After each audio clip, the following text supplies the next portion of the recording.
Hey everybody, welcome back to the channel. This is the front of our house, and these are the raised beds that are in front of our house, held in by these landscaping timbers. Earlier this year I replaced these. These are brand new. I replaced the old rotten worn out timbers with these, and in this video I'll show you the entire process that I used to do that, so stick around.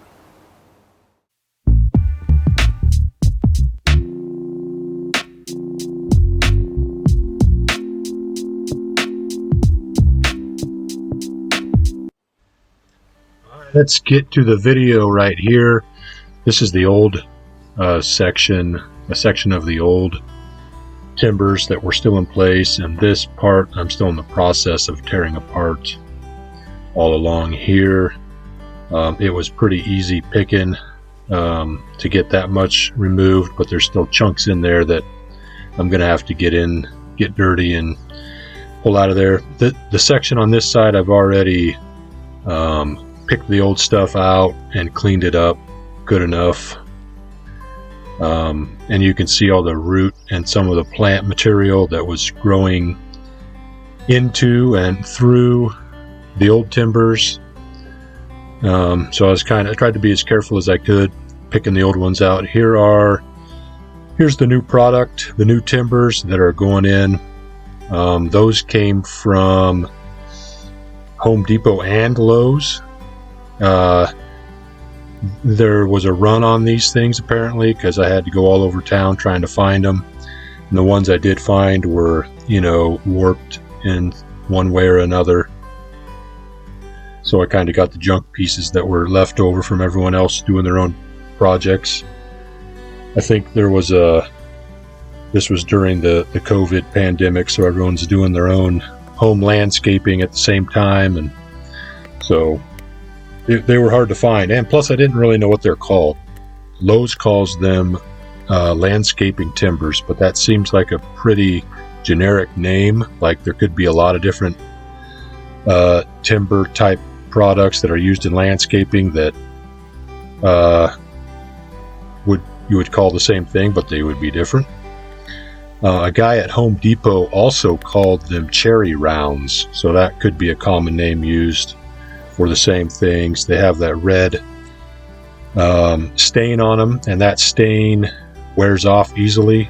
I had it all over my hands and clothes after handling them. I'm guessing that it's probably aesthetic, but also probably some type of conditioner or weather treatment to keep them from eroding quickly, since they're used in landscaping. But they're not pressure treated. So cleaning up the mess, getting ready to put down the new stuff. I had a hard time also figuring out exactly what the proper way to install these was. I couldn't find any good videos on it. I had some recollection years and years ago of a friend of mine putting these in, and I thought he had these 6-inch spikes that he used for them, but I couldn't really find any information on that. I did find the benefit I had was that I could tear apart the old set that was here and see how those were installed, and they had basically just used rebar driven vertically through all 3 rounds and into the ground. But there were also some of those 6-inch spikes that I was talking about that were driven in the corners horizontally. Just it looked like to keep the corners in place when it was installed, and so there were 5 or 6 of them used.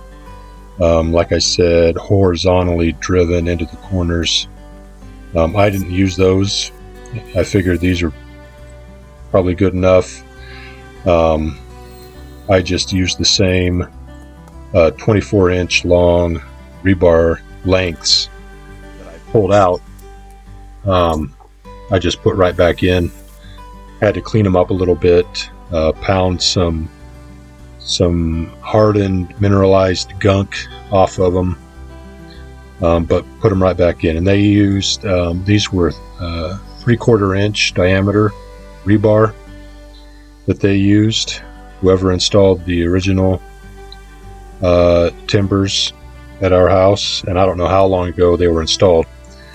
We've been here 7 years, and we noticed that the old one started falling apart a few years ago, and so it was something that we're going to need to address, and finally it just couldn't put it off any longer.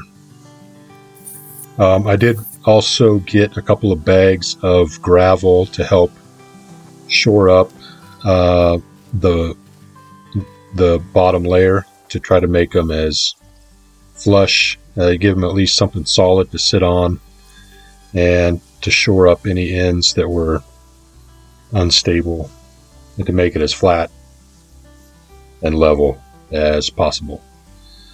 I also was thinking I would put these ratchet straps underneath them that you saw me putting in right there, because I wasn't sure how easily it was going to be to just drill holes through 3 rounds of these and pound rebar into them if the entire thing was going to fall apart.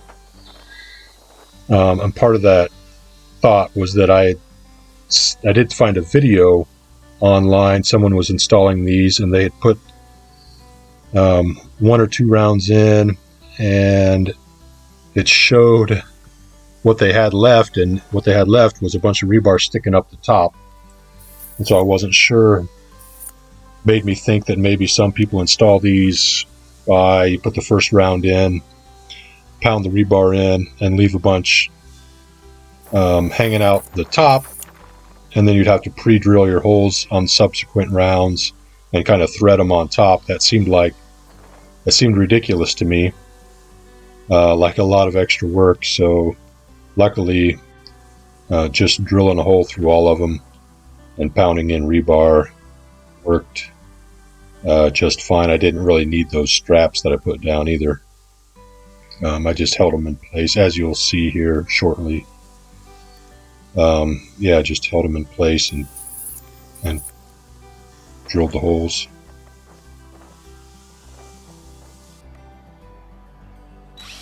All right, this is the first one. Big moment of drilling.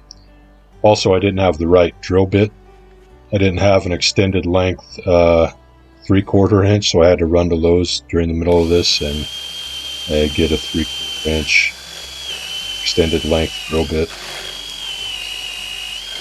So this is real time, drilling the first hole, so you can see how long it takes to drill 1 hole through 3 rounds. Level of effort. It really wasn't too bad. Went pretty easily, actually.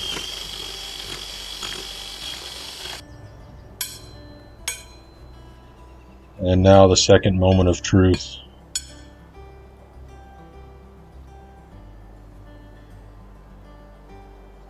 Pounding in a rebar. And this one went really easily. And most of them did. There were a couple pounding the rebar in where I hit a rock or something, and it took a little while to pound through it or around it, or however it went, but it took a little bit of time. But for the most part, these went right in. It was pretty easy. So these timbers are all 8-foot lengths.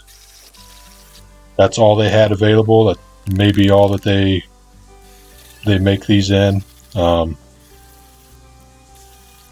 like I said, the rebar is 24 inches. It's 3/4 inch rebar at 24 inch lengths. And I didn't use any of the 6-inch spikes. But this bed also, these raised beds are really well established and mature, so it's basically all one big root ball. And so I don't think there's any real concern with the soil pushing pushing out on these walls too much, and so that wasn't really a concern. I don't think the corners, I didn't think I needed to shore up the corners at all, like the previous one had been. And so with the 24-inch lengths of rebar, these 3 rounds were only about 8 inches. And so there was at least, 16 inches or so. So the rebar gets pounded about 16 inches into the earth below the base level. So it's going pretty deep. So I finished up for that day, and the next day, of course, it's raining. But I wanted to get this done that weekend, so I went ahead and worked through the rain a little bit. And this side is really just the same as what we saw on the other side. Same process. So I'm just going to let this roll and turn the music up a little bit. Thanks for watching. If you had any questions, leave a comment, or a better way to do this, leave a comment. This project took me probably around 4 hours, spread across 2 days there, maybe 5, maybe closer to 5 hours. But I worked pretty slowly, so I'm sure someone else could have done this a fair bit quicker. But yeah, I enjoyed it and enjoyed making this video. Thank you for watching, and hopefully I'll see you in another video.